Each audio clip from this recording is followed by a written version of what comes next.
और कल्पना करके देखना आप कि अगर आप जिसकी तैयारी कर रहे हैं उसमें अगर आपका नहीं होता है, तब आप क्या करेंगे?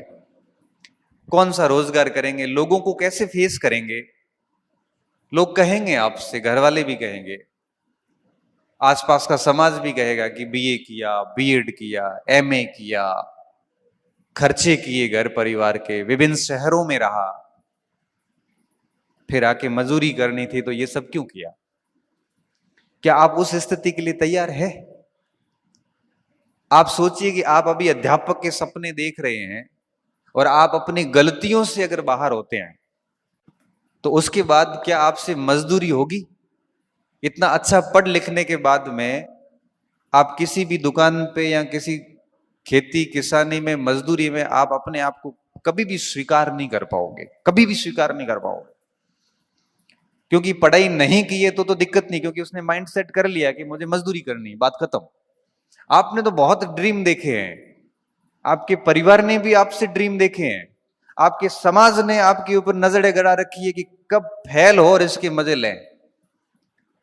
जब ऐसी स्थिति में आप अपनी गलतियों से अगर बाहर होते हैं, तो क्या आप 4 साल बाद की आपकी स्थिति को स्वीकार कर पाएंगे? आप सोचना कभी इन चीजों के ऊपर। आप डर जाओगे, वाकई में डर जाओगे कि अगर इन भर्तियों में सिलेक्शन नहीं होता है तो मैं करूंगा क्या? अगर आप बिजनेसमैन है तो टेंशन नहीं है, बिजनेस संभाल लेना। अगर आप बहुत बड़े कृषक के, जमींदार टाइप के, तो ठीक है, खेती किसानी संभाल लेना। अगर आप मध्यम वर्गीय गरीब परिवार से व्यक्ति है, तो सोचना कि बड़ा भविष्य को देखकर डर लगेगा कि यार क्या करेंगे फिर। लाखों की संख्या में बच्चों के फॉर्म आते हैं, पेपर टफ आने लग गए, कंपटीशन बढ़ गया, हर बच्चा तैयारी करता है, घर बैठे ऑनलाइन पढ़ता है, ऑफलाइन पढ़ता है, कोचिंग्स हो गई, सब चीजें हो गई। तो मैं सबसे पहली बात आपको ये समझाना चाह रहा हूं कि आपके पास में बहुत अधिक समय नहीं है, इसलिए ये मस्तिष्क में मत लाना कि और एक दो ट्राई करते हैं, एक बार और कर लेंगे, अभी अभी यूं ही कर लेते हैं। काम करना है तो लड़ाई आर पार की रखना, नहीं करना है तो छोड़ दो। 4-5 महीने रहे थे आर एस मेंस के, और गोविंद यार इतना सारा कैसे करेंगे, वैसे कैसे, तबीयत ठीक नहीं है। मैंने कहा तो जा जयपुर, जयपुर ही था। मैंने कहा केसरिया कर जाके वहां। केसरिया करने का मतलब है कि वापस नहीं आना है। यहां तो पास होंगे, यहां कोई जॉब पकड़ लेंगे, आर और पार की लड़ाई होती है। केसरिया करने का तो समझते हो ना? युद्ध में जब सेना के अंदर राजा केसरिया करता था, तो उसके बाद लड़ाई भी उस हिसाब की होती थी। फिर घंटे काउंट नहीं होते थे, फिर बस तलवार चलती थी, कितनी लाशें गिरी ये नहीं देखा जाता था। तो मैं स्टूडेंट को कहता हूं, जब इस कंपटीशन की लाइफ में आ गए हो, तब ये आधी अधूरी पढ़ाई वाला ढोंग मत करना, फिर रखना केसरिया ही। अब कहानी को बहुत अच्छे से सुखद समापन करके ही घर जाएंगे। ऐसा नहीं है कि वहां सब फेल हो गया हूं। और इतना कंपटीशन है नहीं मार्केट में जितना आपको लग रहा है, क्योंकि पिछले 10 साल की विभिन्न भर्ती परीक्षाओं की आप कट ऑफ देखना, डाउन होती जा रही है।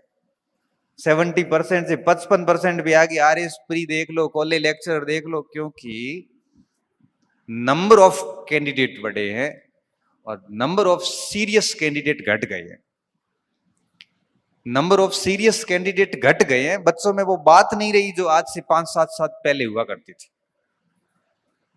आज की जो जनरेशन है वो मोबाइल, विभिन्न सारे मोटिवेटर, किताबों की बहुत बड़ी दुनिया, उनमें इतनी फंस गई है कि वो कुछ नहीं कर पा रही, बस बैठी है चुपचाप।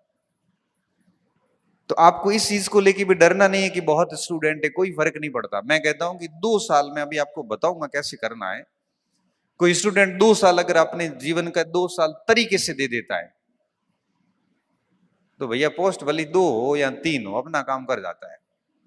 बाकी तो सब बहाने हैं कि सीटें बहुत कम है, फॉर्म बहुत ज्यादा है। भाई मैं तो ये कहता हूं कि सीटें कम है, फॉर्म ज्यादा है, आप 70% नंबर लाके तो देखिए, बाकी बातें छोड़ो। तो मेरे को तो 70% नहीं आ रहे हैं, तो तेरे को नहीं आ रहे, तो भाई गलती तेरी है ना, दुनिया को क्यों दोष दे रहा है? अभी फर्स्ट ग्रेड में पोस्ट कम आई तो कुछ बच्चे आए, सर सर सीट तो नहीं है। मैंने कहा सीट छोड़, अपन दूसरी बात करते हैं। मैंने कहा तू मुझे फर्स्ट ग्रेड की मार्कशीट में 290 नंबर ला के देगा? तो क्या हाँ सर, तो मैं सिलेक्शन ला के दूंगा, सीट भूल जा।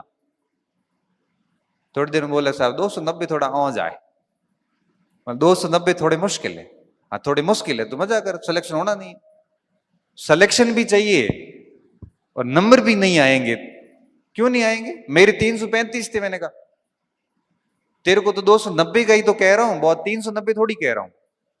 हाँ 290 कितने परसेंट होते हैं? 70% भी नहीं है। मैंने कहा 290 65% नंबर है। जब आप फर्स्ट ग्रेड के पेपर में 65% नंबर नहीं ला सकते तो क्यों राजपत्रित अधिकारी बनने का दावा कर रहे हो भाई? गलती किसकी है? गलती आपकी है। सीट मत देखिए, आप तो ये कहिए ना, मुझे आश्वस्त करिए कि सर मैं 70% नंबर ला के बताऊंगा आपको।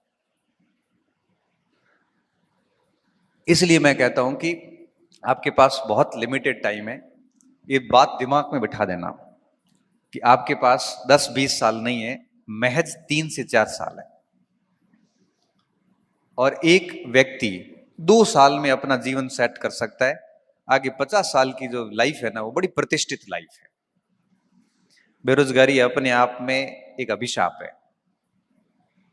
व्यक्ति अपना बिना कोई अपराध किए हुए भी मुंह छुपाता है, बिना कोई गलती किए हुए भी 4 लोगों से सुनता है। तो इन 4 साल में इस कलंक को खत्म कीजिए, पहली बात तो ये। दूसरी बात, अब 4 साल का समय है आपके पास में। और एक और बात बताऊं, आप ये भी मत समझना कि हर दिन समान होता है। आज आपके पास में अवसर है, हो सकता है 2 साल बाद में नहीं होगा। कई बार क्या होता है कि हमारे पीछे जो सपोर्ट सिस्टम होता है वो टूट जाता है कई बार। और इतना अचानक से होता है क्योंकि इस पृथ्वी पे जो भी आया है उसको जाना है। और कई बार ऐसा होता है कि हमें पीछे फंड देने वाला व्यक्ति चला जाता है और ऐसी स्थिति आती है कि महानगर छोड़ के ढाणी में आना पड़ता है। तो अवसर मिला है तो इसको बहुत तरीके से भुनाना, इसके साथ में मजाक मत करना। हर दिन को चैलेंज लेना कि आज का दिन कितना बढ़िया तरीके से काम किया। हर दिन सोते वक्त सोचना कि क्या मैं वो सब कर पा रहा हूं जो उम्मीदें लेके मैं शहर आया था। क्योंकि भटकाओ का दौर है। किताब बेचने वाला किताब बेच के भटकाएगा, गाइड बेचने वाला गाइड बेच के भटकाएगा, online course, offline course, coaching, ये सब अपना प्रचार करेंगे, टेस्ट सीरीज वाला अपना प्रचार करेंगे, सब अपना अपना करते। ये मार्केट है। समझदार किसको होना पड़ेगा? समझदार सिर्फ आपको होना पड़ेगा कि भटकना नहीं, अपने को लिमिटेड चुनना है कि ये करना है, बात खत्म। जो कि मैं इस खुद मार्केट में हूं, ऑनलाइन कोर्स मैं भी देता हूं, कोचिंग भी चलाता हूं, टेस्ट सीरीज भी है, लेकिन फिर भी बच्चों को कहता हूं कि लॉजिकल होइए, समझदार होकर डिसीजन लीजिए और काम कीजिए, तब जाके आप अपने समय का सदुपयोग कर पाओगे। अब जो मैं आपको कह रहा था ना कि भाई 2 वर्ष में कैसे कुछ किया जा सकता है, तो इस हेतु बहुत अधिक चुनौतियां नहीं है, सिर्फ 4-5 चीजें करनी होती है। सबसे पहली बात, सुबह से लेके रात जब आप सोते हो तब तक आपका पूरा शेड्यूल फिक्स होना चाहिए, किस समय क्या करना है। भाई मुझे सुबह, जैसे हम पढ़ते थे तो क्या था कि जैसे कई बार रात को नींद नहीं आ रही तो रात को बढ़िया पढ़ लिए, 2:30 बज गए, 3 बज गए, पढ़ लिए, पढ़ के थक गए, सो गए। सुबह थोड़ा लेट उठे, लेट उठने के बाद में फिर मुंह धोए, चाय वाय पी और फिर पढ़ना शुरू कर गए।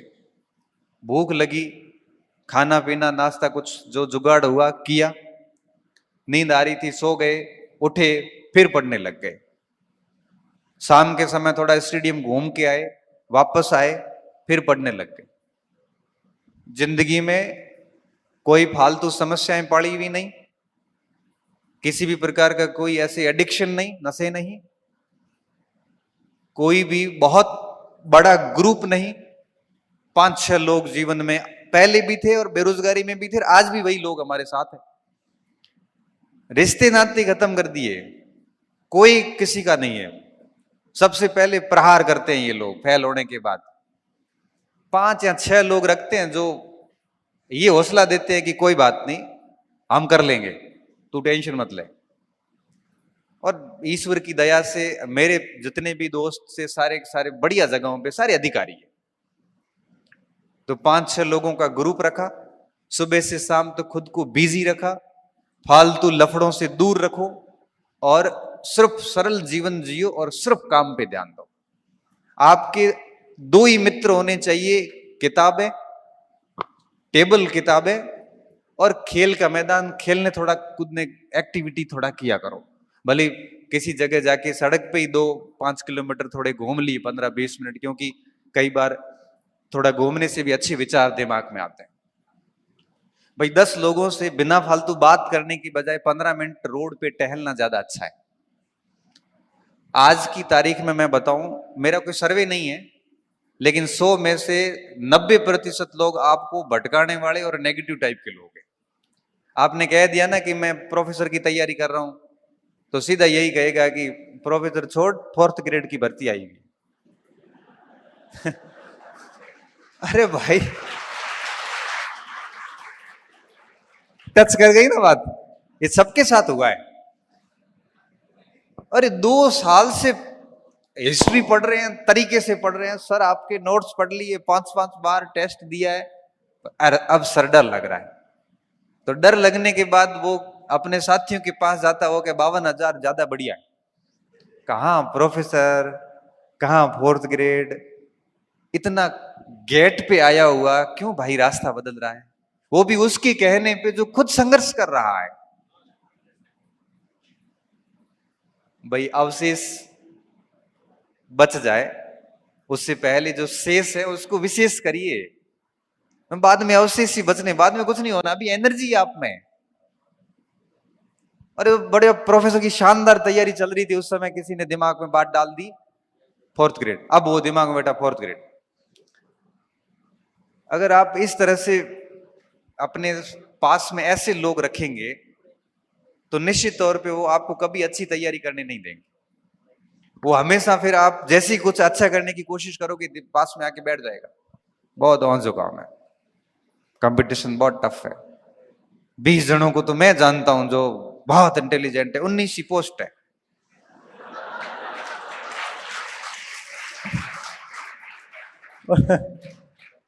मतलब सारी लिस्ट तेरे से तय होगी, पूरे राजस्थान में और कोई नहीं होगा।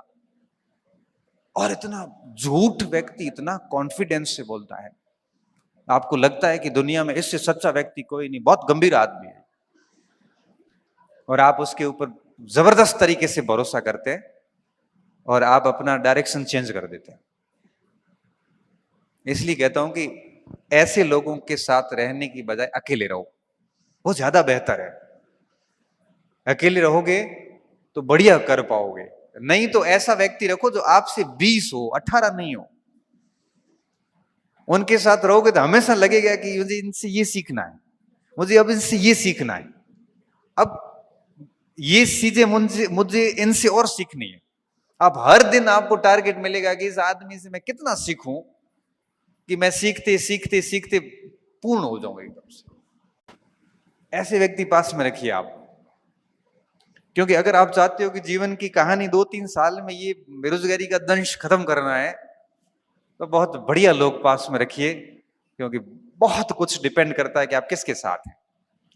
सुरेंद्र जी कह रहे थे थोड़ी देर पहले कि मेरी 49, गोविंद की 90+ स्टेट मेरिट में था।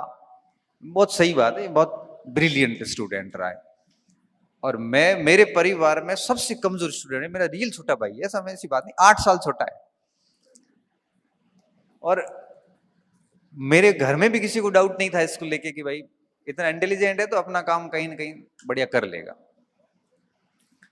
मेरे साथ समस्या ये थी कि मैं 5-7 बार पढ़ता हूं तब जाके एक चीज याद होती, मन ही मन में सोचता हूं कि बाबर का बेटा हुमायूं था, बाबर का बेटा हुमायूं, तब जाके मेरे को बाबर का बेटा हुमायूं था याद रहता।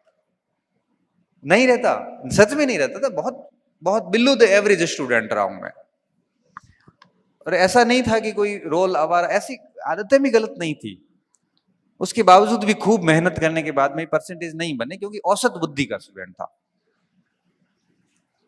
लेकिन जब मैं गांव से जब बाड़मेर आया, तो बाड़मेर आने के बाद में क्या होता है, मैं कितना सौभाग्यशाली व्यक्ति हूं, क्योंकि भगवान क्या है कि सबको कुछ न कुछ खूबी के साथ कमी भी देता है और कमी के साथ खूबी भी देता है, सब देता है। बहुत ब्रिलियंट है, वो अधिक समय बैठ नहीं सकता, उसके अंदर से ऐसी हालत खराब होती, उठ के चला जाएगा। बहुत कमजोर है, वो बैठता बहुत है, उसको याद थोड़ा कम होता है। ये दोनों में बराबर चीजें दी हुई है।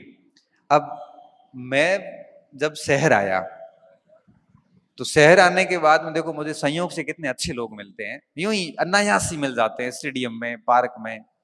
और धीरे धीरे धीरे मेरा एक अलग ग्रुप बनता है। और सारा ग्रुप कौन, जो यूपीएससी दे रहा है, कोई असिस्टेंट कमांडेंट दे रहा है, कोई कमांड डिफेंस सर्विस दे रहा है, कोई सिविल सर्विस दे रहा है। मेरे लिए सारा नया, फराटेदार इंग्लिश बोल रहे हैं, हिंदी में वैश्विक मुद्दों पर डिस्कस चल रहा है। सब अपने अपने रजिस्टर, बिल्कुल फॉर्मल ड्रेस में, क्योंकि कई तो लगे हुए थे ऑलरेडी, इंटरव्यू की ड्रेस पहने हुए, शानदार। मैंने कहा क्या व्यक्तित्व है ये। पहले दिन देखा रघुनाथ बिश्नोई को, देखा, मैंने कहा क्या लड़का है ये, इतनी तो शानदार बात रखता है, इंग्लिश में भी हिंदी में भी, उतनी बढ़िया ड्रेसिंग सेंस, बिल्कुल लूज टॉक नहीं, टू द पॉइंट बोलना, कोई फालतू की बात नहीं। हर दिन सोचता था यार इसका कुछ परसेंटेज भी बन जाऊं ना तो अपना जीवन सेट है। और जब उन लोगों को देखा ना, तो पहले जो साथ में थे ना, तब लगा कि ओ, उनसे दूर होना फायदेमंद है। और धीरे धीरे उन लोगों से दूर होते गए और इन लोगों के करीब जाते गए, स्वार्थ से। स्वार्थ ये था कि कुछ अच्छा कर लेंगे। उनके साथ रह रह के सपने भी बड़े देखने शुरू कर दिए, पढ़ना कैसे ये भी पता चल गया। कल ही मैं रघुनाथ से बात कर रहा था, मैंने कहा यार एक बात बता, कि मैं अभी 14 अप्रैल को जोधपुर गया था, डॉक्टर भीमराव अंबेडकर जयंती के अवसर पर मैं यूनिवर्सिटी के अंदर रिसोर्स पर्सन था। सुरेंद्र जी वहीं थे, बड़े बड़े प्रोफेसर आए हुए थे, मैं सबसे जूनियर व्यक्ति था वहां पे। और सुरेंद्र जी उस समय मेरी चेहरे की सिकन को पहचान रहे थे कि आज पहली बार बंदा एकदम मायूस बैठा है। बाकी मैं ऐसे मंचों पे मायूस होता नहीं हूं। मायूस क्यों? क्योंकि जो विद्वान बोल रहे हैं, इतना तगड़ा बोल रहे हैं कि ये 14 अप्रैल की बात है, 5 दिन पहले की। मैं अंदर ही अंदर कॉन्फिडेंस हो गया, यार क्या ज्ञान है इनका। मैं यूं ही फालतू हवा में ही बैठा हूं, मतलब बात यही है कि मैं हवा में हूं। मैंने सबको सुना, मैंने मेरी तरफ से भी जो बात रखनी थी मैंने रख ली। और मुझे पता है कि मैं उनकी कुछ परसेंटेज भी बात नहीं रख पाया हूं। घर आया, मैं सोचने के लिए मजबूर हुआ। मैंने रघुनाथ को सुबह फोन किया 15 तारीख को। अभी मैं आपको नई बात बताता हूं। मैंने कहा रघुनाथ एक बात बता। अब रघुनाथ और हम कहते 17-18 साल से साथ हैं। मैंने कहा मैंने भी खूब पढ़ा है डॉक्टर अम्बेडकर को, और उन्होंने भी खूब ही पढ़ा होगा। क्या ऐसा कारण है कि उन्होंने इतनी बढ़िया बात रखी तो मैं रख नहीं पाया? क्योंकि देखा 3 चीजें होती है, तुम ऐसी टेंशन मत ले, 3 बातें होती है। ये KEE फॉर्मूला काम करता है। देखो वो एज इट इज ऐसे ही बोल रहा है। मैंने कहा क्या? तो मैं समझाता हूं तुझे। सबसे पहले नॉलेज गेन करना पड़ता है। के अब बेटा तेरा नॉलेज है 12 साल का, उनका नॉलेज है 40 साल का, ज्यादा किसके पास है? उनके पास। दूसरी बात, ए एनालिसिस। तूने एनालिसिस कितना किया है? 5 साल। वो एनालिसिस कर रहे हैं 30 साल से। और तीसरा एक्सपीरियंस। तेरे पास कितना है? मैं पहला ही है। उनके पास 50 सेमिनार का होगा। नॉलेज, एनालिसिस एंड एक्सपीरियंस, तीनों में ही वो बेहतर है। और ये तीनों चीजें तेरे में आई तो भी शानदार बात रखेगा। और ऐसे मंचों पे मैं उनसे अधिक अच्छी बात रख सकता हूं। क्यों? क्योंकि इस फील्ड का नॉलेज भी मुझे अधिक है, इस फील्ड का एनालिसिस भी मेरा तगड़ा है, और एक्सपीरियंस भी उनसे अधिक है। उस समय जाके मेरे को थोड़ा ठीक लगा कि भाई मैं गलत नहीं हूं, अनुभव की कमी है, और समय के साथ मैं पढ़ता रहूंगा तो मैं भी उन विद्वानों की तरह अपनी बात रख सकता हूं। एक अच्छे दोस्त का होने का इतना फायदा मिलता है कि आप जिंदगी में किसी भी मोड़ पे उससे बात करके अपनी उलझनों को दूर कर सकते हो। अब आप सोच सकते हो कि आप मेरे बारे में ये सोचते होंगे कि बड़ी छवि बना रखी होगी सर ये वो, जबकि मैं खुद फंसता हूं तब मैं किसी से पूछता हूं कि यार वैसी स्थिति इसका क्या करना, कैसे, क्या मैं कमजोर हूं या मुझे और क्या करना चाहिए। तो कोई भी व्यक्ति पूर्ण नहीं होता। तो मैं कह रहा था आपको कि अपना अच्छा ग्रुप रखिए पास में। और अच्छा ग्रुप कब बनता है, जब आप अच्छे व्यक्ति के साथ में कोई मिलता है तो उससे जुड़ जाए और बुरे व्यक्ति को धीरे धीरे दूर करते हैं। देखते ही देखते आप बहुत अच्छा ग्रुप अपने आसपास पाओगे। तो पहली बात मैंने आपको ये बताई कि आप दिमाग में बैठा दीजिए कि आपके पास में बहुत कम समय है, 3-4 साल का ही। और दूसरी बात, अपने आसपास कौन सा घेरा है, आज ही इस पे मंथन करना शुरू कर देना। कोई कितना ही अच्छा दोस्त है लेकिन नेगेटिव टाइप का है, आपको वो उठा नहीं सकता, तो दूरी बनाना ही फायदेमंद है, क्योंकि एक समय बाद वो आपको नुकसान नहीं करेगा, फायदा तो नहीं पहुंचाएगा। क्योंकि जो पीछे है वो पीछे लाने की कोशिश करेगा और आगे है वो आगे ले जाने की कोशिश करेगा। तो ऐसा प्रयास कीजिए कि आपके आसपास लोग अच्छे हो।